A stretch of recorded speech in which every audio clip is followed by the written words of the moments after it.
Welcome, and thanks for joining us again. I'm Rich Brady, CEO at the American Society of Military Comptrollers, which is celebrating its 75th anniversary in 2023, and your host on The Business of Defense, sponsored by ASMC on Federal News Network. My guest today is Richard Manley, President of Thompson Gray. Thompson Gray provides programmatic, financial, and information technology support to the Department of Defense and other federal clients. Established in 2008 and headquartered in Huntsville, Alabama, Thompson Gray started by focusing on the implementation and training of the Army's General Fund Enterprise Business System. This has enabled them to develop strong relationships and deep expertise in budget and financial management, as well as business processes. Richard, welcome to the show. Rich, thank you very much for having me. I really appreciate the invitation. We value our relationship with ASMC. We have a lot of our staff who are members and participants. It's a great organization, and I'm happy to be here today. Well, thank you very much. We really appreciate you being involved with ASMC as well, and thank you for coming up to Washington, D.C. today from Huntsville on the day we're taping. It's a wet and rainy day, so we really appreciate you making the trip up here. It's always great to be here because we have so many customers and clients and employees, and that's the best part of my job, is to get out and see those people. So thank you for the invitation. Absolutely, absolutely. Let's start at the beginning. As I understand it, Thompson Gray was founded in 2008. Can you take us back to that time and talk about the origin of Thompson Gray and how it got started? Sure. It's a good story. It's kind of a bittersweet story. I'll come to that in just a moment. But Thompson Gray was started in 2008 by a really far-sighted civil servant by the name of Sheila Thompson. She was a financial analyst, and some of you may be familiar with the CCWS weapon system.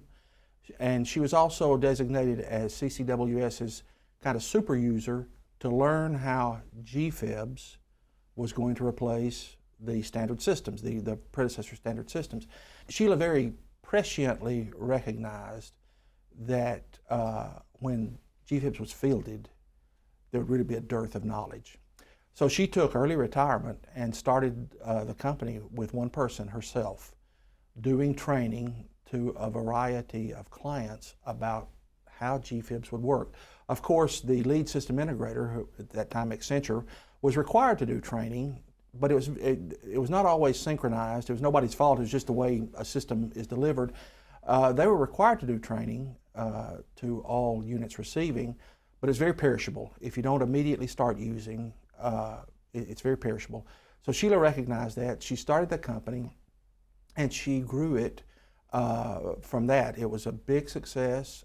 She was doing training here at ASA-FMNC, as well as in Huntsville and other locations.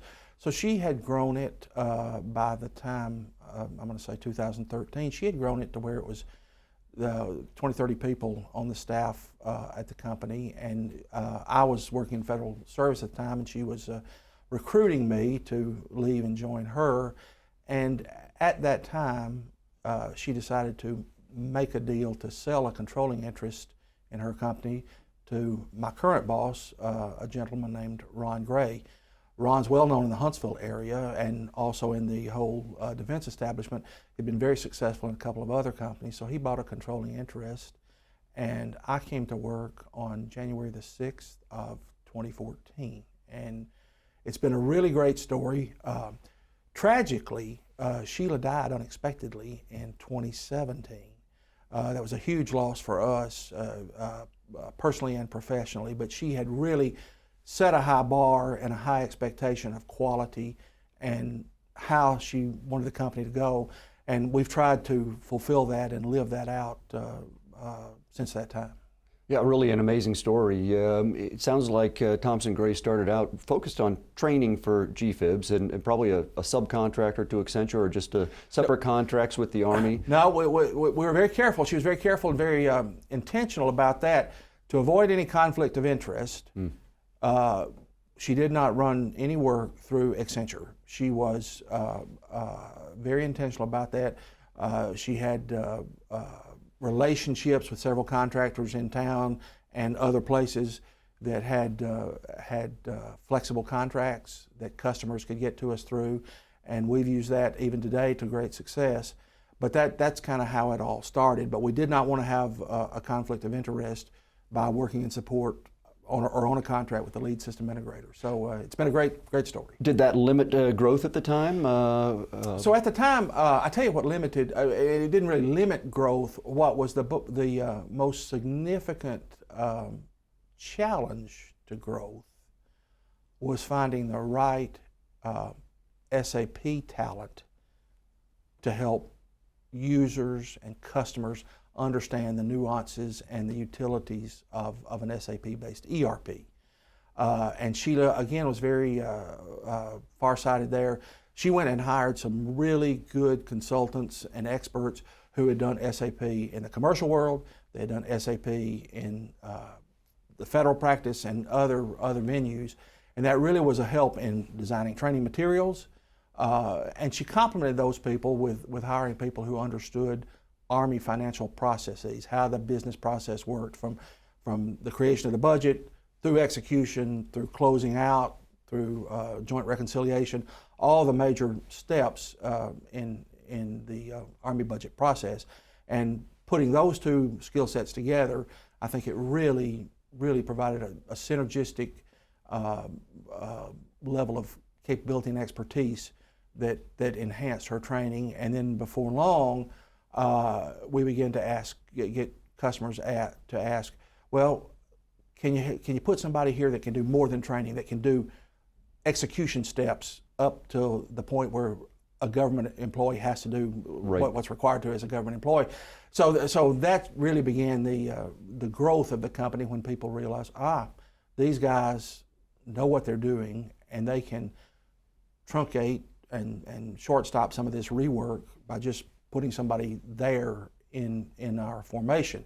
And that really kick-started our growth posture in about 2014. And what impact did bringing Mr. Gray on have? I mean, were there, obviously financially he bought in, but was it a pivot in strategy at that point, or just was it growth in the continued same area? It was a growth in the same area, but what Ron has such high credibility and name recognition, particularly in the Huntsville market, but also in places in the DC market, that helped a lot, and his financial backing enabled us to really get off the ground and moving. And since then, we've just been very fortunate in our growth posture. And where are you at today as far as the size of the organization? You mentioned early on you grew up to about 30 employees now. Today, as of the end of the month, last month, we were at 227 employees. Probably about half of our work is in the greater Huntsville area.